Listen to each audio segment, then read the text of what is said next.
বেগম খালেদা জিয়ার শারীরিক অবস্থার অবনতিকে ঘিরে যখন দেশজুড়ে উদ্বেগ ও প্রার্থনার আবহ, তখন বিএনপির অভ্যন্তরীণ বার্তা ব্যবস্থাপনা নিয়ে জনমনে প্রশ্ন বাড়ছে। ডাক্তার জুবাইদা রহমানের দেশে ফেরা নিয়ে বিএনপির মহাসচিব মির্জা ফখরুল ইসলাম আলমগীরের বক্তব্য ঘিরে যে বিতর্ক তৈরি হয়েছে, সেটি এই প্রশ্নকে আরও তীব্র করেছে।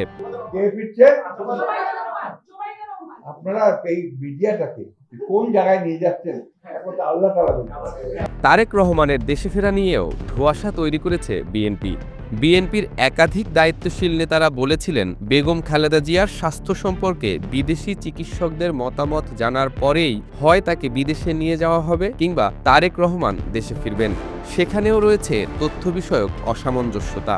এমনকি বিএনপি থেকে জানানো হয়েছিল, বেগম খালেদা জিয়ার স্বাস্থ্য বিষয়ক তথ্য শুধুমাত্র ডাক্তার AZM জাহিদ ও রুহুল কবির রিজভী ব্রিফ করবেন। কিন্তু সেখানেও দেখা গেছে বিএনপির অনেক নেতাই বেগম খালেদা জিয়ার স্বাস্থ্যের পরিস্থিতি সম্পর্কে মিডিয়ায় কথা বলছেন। দলের মহাসচিবের পক্ষে এই সমন্বয়হীনতার দায় মিডিয়ার উপরে চাপানোটা কতটা যৌক্তিক, এমন আলোচনাও চলছে সমাজ পাতায়। বৃহস্পতিবার মধ্যরাতে লন্ডনের হিথ্রো বিমানবন্দর থেকে রওনা হয়ে শুক্রবার সকালে ঢাকায় পৌঁছান জুবাইদা রহমান। পরিকল্পনা অনুযায়ী তিনি সরাসরি এভার কেয়ার হাসপাতালে যান এবং পরবর্তীতে ধানমন্ডিতে মায়ের বাসায় অবস্থান নেন। এই সময়টিতে বেগম খালেদা জিয়ার সুস্থতা কামনায় যখন দলমত নির্বিশেষে মানুষ একসূত্রে প্রার্থনায় যুক্ত, তখন সংশ্লিষ্টদের সীমিত তথ্য প্রদান জন আলোচনায় সমালোচনার জন্ম দিচ্ছে।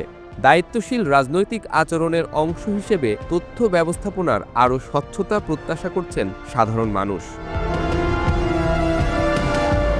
বেগম খালেদা জিয়ার রাজনৈতিক জীবনের দীর্ঘ লড়াই তাকে ইতোমধ্যে গণতান্ত্রিক সংগ্রামের প্রতীক হিসেবে প্রতিষ্ঠা করেছে।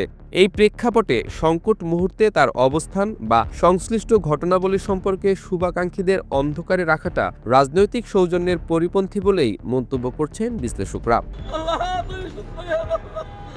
একই সঙ্গে তারেক রহমানের দেশে ফেরার সম্ভাবনা নিয়ে চলমান গুঞ্জনও জনমনে অনিশ্চয়তা বাড়াচ্ছে। বিভ্রান্তিকর সংকেত ও অসংলগ্ন তথ্য পরিবেশন রাজনৈতিক পরিবেশকে ভারসাম্যহীন করে তুলতে পারে বলে মনে করছেন পর্যবেক্ষকরা। তাদের মতে, অযথা কৌতূহল বাড়ানো বা তথ্যের ধোঁয়াশা তৈরি করা বর্তমান সময়ে দেশের জন্য ইতিবাচক কোনো বার্তা বহন করছে না। আমরা সঠিক তথ্যটা পাইতেছি না যে ওনার অরিজিনাল শারীরিক অবস্থাটা কি। একদিকে হাসপাতালে চিকিৎসাধীন একজন সাবেক প্রধানমন্ত্রী, অন্যদিকে দলের শীর্ষ পর্যায়ের বার্তায় অসামঞ্জস্যতা। এই দুই মিলিয়ে বিএনপির কৌশল বা দিক নির্দেশনা সম্পর্কে সাধারণ ভোটাররাও অনিশ্চয়তার মধ্যে পড়ছেন। জনগণের একটি বড় অংশের মত, বাংলাদেশের গণতান্ত্রিক বিকাশে বেগম খালেদা জিয়ার ভূমিকার মতোই গুরুত্বপূর্ণ তারেক রহমানের রাজনৈতিক ভবিষ্যৎ সম্পর্কে দলের সুস্পষ্ট ব্যাখ্যা। রাজনৈতিক আস্থা ও স্থিতিশীলতা রক্ষায় তথ্যের স্বচ্ছতা ও সমন্বয় অত্যন্ত জরুরি।